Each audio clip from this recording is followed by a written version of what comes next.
और बात करेंगे अलीगढ़ में हजारों साल पुराने ऐतिहासिक हनुमान जी की मंदिर में मुस्लिमों की एंट्री पर रोक लगाई गई है। महंत योगी कौशलनाथ की तरफ से गाइडलाइन जारी की गई है।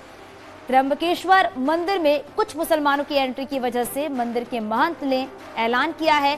साथ ही हिंदू भक्तों को लेकर भी गाइडलाइन जारी की गई है, जिसमें कहा गया है छोटे कपड़े और कटी फटी जींस पहनकर मंदिर में हिंदू भक्त दर्शन नहीं कर पाएंगे। और ये पूरा मामला गांधी पार्क थाना इलाके के पास स्थित गिलहर राज मंदिर का बताया जा रहा है। तो देखिए, मंदिर के महंत ने एक गाइडलाइन जारी की है और हिंदू भक्तों के लिए ड्रेस कोड जारी कर दिया गया है। यानी कि छोटे कपड़े और कटे फटी जींस में जो श्रद्धालु हैं, महिलाएं हैं, जो युवतियां हैं, जो मंदिर पहुंचती हैं पूजा करने के लिए, वो दर्शन नहीं कर सकेंगी, पूजा नहीं कर सकेंगी। इसके साथ ही मंदिर में मुस्लिमों की एंट्री पर भी रोक लगा दी गई है। ये महंत की तरफ से गाइडलाइन जारी की गई है। अच्छे लगाए हैं। इसमें हम लोगों को, हिंदुओं को इस चीज का स्मरण करना चाहिए कि हम सही ढंग के कपड़े पहनकर मंदिर में प्रवेश करें। ये कटे फटे चलने फैशन में वो कपड़े अच्छे नहीं है। वो आप बाजार में पहनिए, कहीं पहनिए। कुछ प्रचलन चल गया है लड़कों में, वो छोटे छोटे हाफ निक्कर पहन के या कटी फटी जींस पहन के मंदिरों में प्रवेश करते हैं। तो हमने थोड़ा ये लगवाया कि ड्रेस कोड के साथ आएँ। कम से कम जब हम शादियों में शादी पार्टी वाले कपड़े पहन के जा सकते हैं, शोक संवेदना में उसी प्रकार के कपड़े पहन के जा सकते हैं, तो सर्वशक्तिमान ईश्वर से मिलने भी उन्हीं के अनुसार के कपड़े पहन के जाना चाहिए। और ये हम सोच रहे हैं कि हमें लोगों का सहयोग मिलना चाहिए और हम अपने संस्कार आगे आने वाली पीढ़ी को कैसे सिखाएंगे, यहीं से शुरुआत करनी चाहिए। अलीगढ़ लिए चलते हमारे सहयोगी रंजीत सिंह हमारे साथ लाइव जुड़ गए हैं। रंजीत, जरा बताइए आप, क्योंकि ग्राउंड जीरो पर आप मौजूद हैं और आप उस मंदिर में भी खड़े हैं जहां पर महंत ने गाइडलाइन जारी की है कि छोटे कपड़े पहनकर नहीं आना है, मुसलमानों की एंट्री बैन है इस जगह पर। बताइए क्या कुछ पूरा मामला सामने है वहां पर आया है जो। देखिए, मैं आपको बता दूं, ये द्वापर युग का मंदिर है। यहाँ बताया जाता है कि विश्व में मात्र एक यही एक ऐसा मंदिर है जहां हनुमान जी गिलहरी के रूप में विराजमान है। यहाँ के जो महंत है योगी कौशलनाथ, जिन्होंने बताया है कि मुस्लिम महिला और पुरुष यहाँ पर प्रतिबंध कर दिए गए हैं, क्योंकि वे अनावश्यक रूप से यहाँ पर आते हैं और किसी दिन कोई बड़ी घटना हो सकती है, जिसके चलते यहाँ पर उनको पूरी तरीके से प्रतिबंध कर दिया गया है। हिंदू श्रद्धालुओं के लिए भी यहाँ गाइडलाइन जारी की गई है। उनसे कहा गया है कि वे यहाँ पर कटे फिटे कपड़े पहनकर ना आए, जिससे कि यहाँ पर जो श्रद्धालु आते हैं वह भगवान की तरफ जो अपना ध्यान एकत्रित करते हैं वह अच्छे से कर सके। मेरे साथ इस वक्त खुद योगी कौशलनाथ मौजूद है, मैं उनसे बात करना चाहूंगा। महाराज जी, क्या कहेंगे आप इसको लेकर? आपने गाइडलाइन जारी करी है। जी, पिछले कुछ समय से शिकायतें आ रही थी कि छद्मवेश में कुछ मुस्लिम लोग यहाँ आ रहे हैं। बड़े बड़े, जैसे मंगलवार में काफ़ी भीड़ रहती है या भजन अर्चना होती है, सुंदरकांड कीर्तन वगैरह होते हैं, तो उसमें आते हैं। तो सर्वप्रथम मेरा सवाल है कि आते क्यों हैं? अगर श्रद्धा है तो आना चाहिए, नहीं श्रद्धा है तो क्यों आना चाहिए? मुझे नहीं लगता कोई भी मुस्लिम भगवान के प्रति श्रद्धा रखते ही यहाँ आता होगा। अगर हाँ, हो सकता है करोड़ों में लाखों में कोई एक हो, अगर ऐसा व्यक्ति है बहुत ज़्यादा श्रद्धा है तो हमारे सामने आके बताए कि ऐसी घटना है। नहीं तो हमें श्रद्धालुओं के द्वारा ही पता चला है कि कलावे पहन पहन के छद्मवेश में आते हैं और पूजा अर्चना करते नहीं है। तो क्या कारण है? तो हमने ये लिख दिया है कि इनका प्रवेश वर्जित है और अगर हम ऐसा देखेंगे तो हम उनकी शिकायत करेंगे और जांच भी करवाएंगे। अभी त्र्यंबकेश्वर का मामला आपने देखा होगा, महाराष्ट्र का, तो वहाँ भी जलाभिषेक की जगह चादर चढ़ानी शुरू कर दी। तो ये बहुत ही गलत है। आप अपने धार्मिक स्थानों में जाइए, यहाँ धार्मिक स्थानों में जो पूछते हैं उन्हें आने दीजिए, कोई इसमें विवाद का विषय भी नहीं है। अच्छा, एक बात बताइए, बताया जाता है मंदिर द्वापर युग का है, यहाँ विश्व में मात्र एक यही ऐसा मंदिर है जहाँ हनुमान जी गिलहरी के रूप में विराजमान है। क्या कहेंगे, यहाँ पर कितने श्रद्धालु आते हैं? बताया जाता है दूर दूर से श्रद्धालु आते हैं। क्या कहेंगे आप इस चीज को लेकर? जी हाँ, आसपास के जिलों से और उत्तर प्रदेश के बाहर भी बहुत से लोग आते रहते हैं यहाँ पे, और मंगलवार को अथाह भीड़ यहाँ रहती है। कई हजार श्रद्धालु दर्शन करते हैं मंगलवार को। श्रद्धा है बाबा के प्रति। गिलहराज जी महाराज विश्व में एकमात्र हैं जो गिलहरी के रूप में विराजमान है, तो निश्चित रूप से भक्तों की बहुत श्रद्धा यहाँ से जुड़ी हुई है। ठीक है, ये मेरे साथ योगी कौशलनाथ मौजूद थे, जिन्होंने साफ तौर पर कहा कि यहाँ पर मुसलमान। ठीक है, हाँ, क्योंकि बिल्कुल यहाँ पर, क्योंकि जो श्रद्धालु यहाँ पर आते हैं तो उनके लिए गाइडलाइन जारी की गई है। बहुत शुक्रिया रंजीत इस पूरी जानकारी के लिए।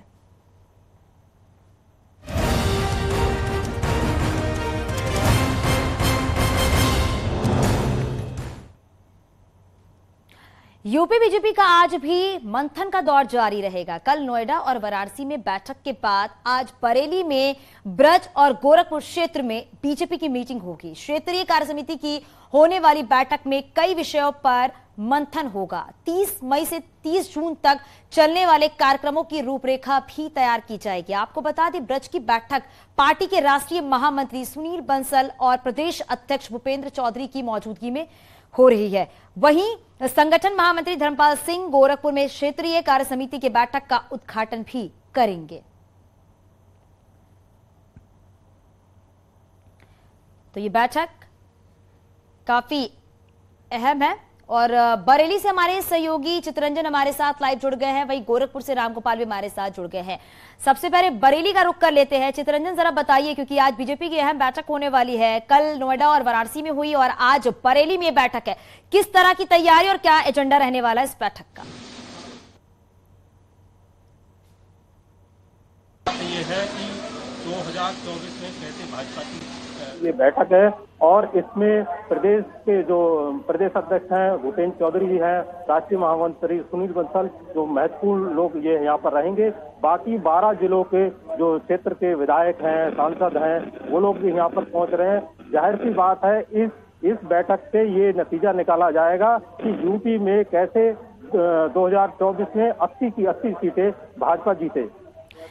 ठीक है चितरंजन, आपके पास वापस लौटूंगी। गोरखपुर लिए चलते हैं, हमारे सहयोगी रामगोपाल भी हमारे साथ है। रामगोपाल, आप भी जरा बताइए, क्योंकि बैठक थोड़ी देर के बाद कहा जा रहा है कि शुरू हो जाएगी और बैठक में लोकसभा चुनाव को लेकर, इसके साथ ही साथ जो आगामी जो भी चुनाव होने वाले हैं उनको लेकर मंथन किया जाएगा। और क्या कुछ यहाँ पर मंथन होने वाला है?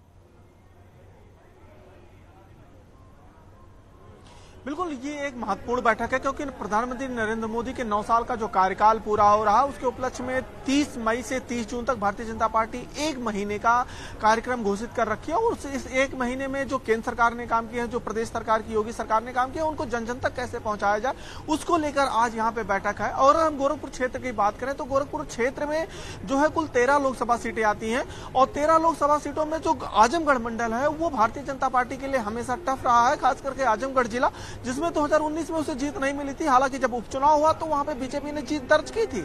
लेकिन इसी तरीके से अगर हम घोसी की बात करें तो घोसी और लालगंज में भारतीय जनता पार्टी को पिछली बार हार का सामना करना पड़ा था। तो भारतीय जनता पार्टी की कोशिश है कि इस बार 13 की 13 लोकसभा सीटें जीती जाएं, क्योंकि सबसे जो टफ थी आजमगढ़, उसको उपचुनाव में भारतीय जनता पार्टी जीत चुकी है। तो इस लिहाज से 13 लोकसभा सीटों का यहाँ पे मंथन है और इस बैठक में 300 से अधिक पदाधिकारी शामिल होंगे और इस में करीब 62 जो बिल्कुल रामगोपाल, क्योंकि 2024 के चुनाव को देखते हुए पार्टी हर बूथ को मजबूत करने में लगी हुई है और इसीलिए कहा जा रहा है कि ये बैठक जो है वो कई लिहाज से अहम मानी जा रही है। बैठक पे नजर बनाए रखिएगा। शुक्रिया इस पूरी जानकारी के लिए रामगोपाल, आपका भी, चितरंजन आपका भी।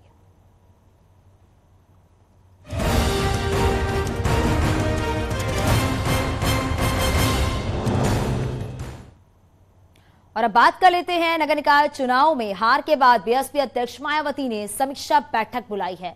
लखनऊ स्थित प्रदेश बीएसपी कार्यालय में सुबह 11 बजे ये बैठक शुरू हो जाएगी। और देखिए, नगर निकाय चुनाव में करारी शिकस्त के बाद मायावती बड़ा फैसला ले सकती हैं। ऐसे में कई पदाधिकारियों पर भी गाज गिरना तय माना जा रहा है।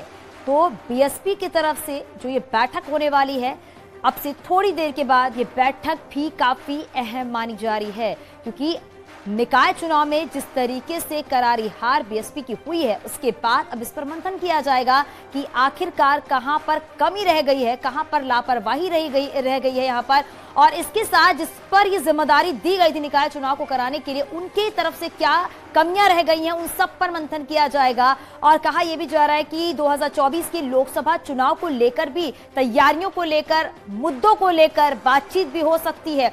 और इस दौरान ये बात भी सामने आ रही है कि ऐसे में कई ऐसे पदाधिकारी हैं जिन पर गाज भी गिर सकती है। तो ये बैठक कई मायने में अहम मानी जा रही है। और लखनऊ से हमारे सहयोगी मोहम्मद शबाब हमारे साथ जुड़ गए हैं, साथ ही अलाउद्दीन भी हमारे साथ जुड़ गए हैं।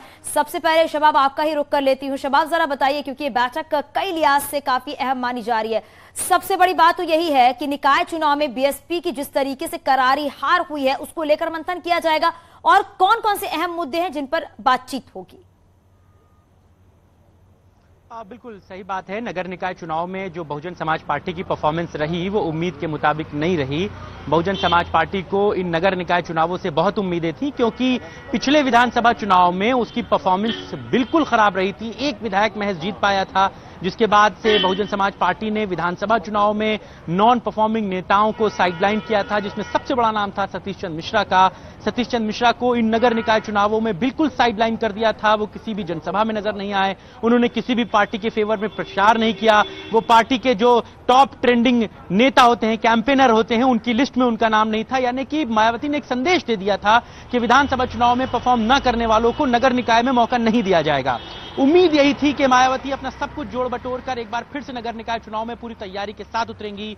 सोशल इंजीनियरिंग के अपने पुराने फॉर्मूले पर टिकट का वितरण हुआ, लेकिन नगर निकाय चुनावों में भी बहुजन समाज पार्टी को उम्मीद के मुताबिक परफॉर्मेंस नहीं मिली। जितनी उसको उम्मीदें थीं ग्रामीण अंचलों में सीटों की, वो उसके खाते में नहीं आई। 17 की 17 मेयर की सीटें भारतीय जनता पार्टी ने जीती। दूसरी सबसे बड़ी लीडिंग पार्टी समाजवादी पार्टी रही। ऐसे में लोकसभा चुनाव सर पर हैं, तो मायावती के लिए ये समय बहुत क्रूशियल है। इस समय आप देख सकते हैं ये पार्टी कार्यालय की तस्वीरें हैं, जहां पर जो तमाम पदाधिकारी हैं, जो कार्यकर्ता हैं, जो हायरार्की मेंटेन करते हैं, उन सबको बुलाया गया है। वरना अमूमन मायावती के यहाँ जनरल बॉडी की जो मीटिंग होती है वो बहुत एग्जीक्यूटिव मेंबर्स की मीटिंग होती है, बहुत सिलेक्टिव लोग उसमें पहुंचते हैं, कोऑर्डिनेटर मंडल के। इसीलिए कहा जा रहा है कि जब ये मंथन होगा, ये जो बैठक होने वाली है, उसमें क्या रिजल्ट सामने आता है, ये बातें काफी अहम हो जाती हैं। बने रहेगा शबाब। अलाउद्दीन भी हमारे साथ है। अलाउद्दीन, आप भी जरा बताइए कहां कमी रह गई बीएसपी की तरफ से, क्योंकि दावे बड़े बड़े किए जा रहे थे। और एक चीज और भी यहां पर देखी गई थी अलाउद्दीन,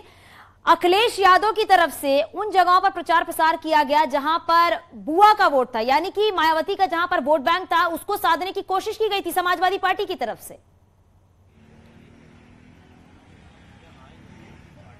और देखिए, इन तमाम मुद्दों पर बातचीत करने के लिए समाजवादी पार्टी ऑफिस पर आज विधायकों को बुलाया गया है।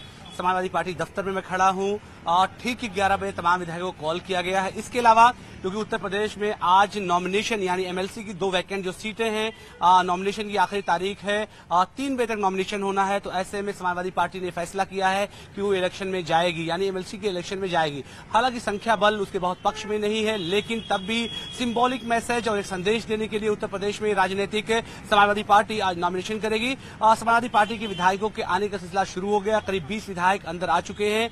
111 विधानसभा में संख्या है समाजवादी पार्टी के विधायकों की। तो ऐसा माना जा रहा है कि 11 बजे तक सारे लोग आ जाएंगे और जो नॉमिनेशन का जो है पत्र है, जो नॉमिनेशन का पर्चा है, उस पर तमाम विधायकों के सिग्नेचर होने हैं। 12 बजे भारतीय जनता पार्टी के जो कैंडिडेट हैं वो नॉमिनेशन करेंगे अपना विधानसभा के तिलक हॉल में। और उसके बाद 12:30-1 के बीच माना जा रहा है कि समाजवादी पार्टी के विधायक उन तमाम लोगों को यानी अपने 2 कैंडिडेट को लेकर के यहां से जाएंगे नॉमिनेशन कराने के लिए। लेकिन तमाम मुद्दों के बीच में जिन मुद्दे का जिक्र आप कर रही थी, निकाय चुनाव को लेकर के नॉमिनेशन के बाद तमाम विधायक आएंगे और एक बार फिर से उनसे फीडबैक लिया जाएगा। तो ऐसे में उत्तर प्रदेश में 2 अहम खबरें, एक तो निकाय चुनाव के रिजल्ट के बाद और विधान परिषद का जो इलेक्शन है। ठीक है अलाउद्दीन, और यही है मतलब जो कमियां हैं उनको पहले से दुरुस्त कर लिया जाए ताकि लोकसभा चुनाव में किसी तरह की कोई परेशानी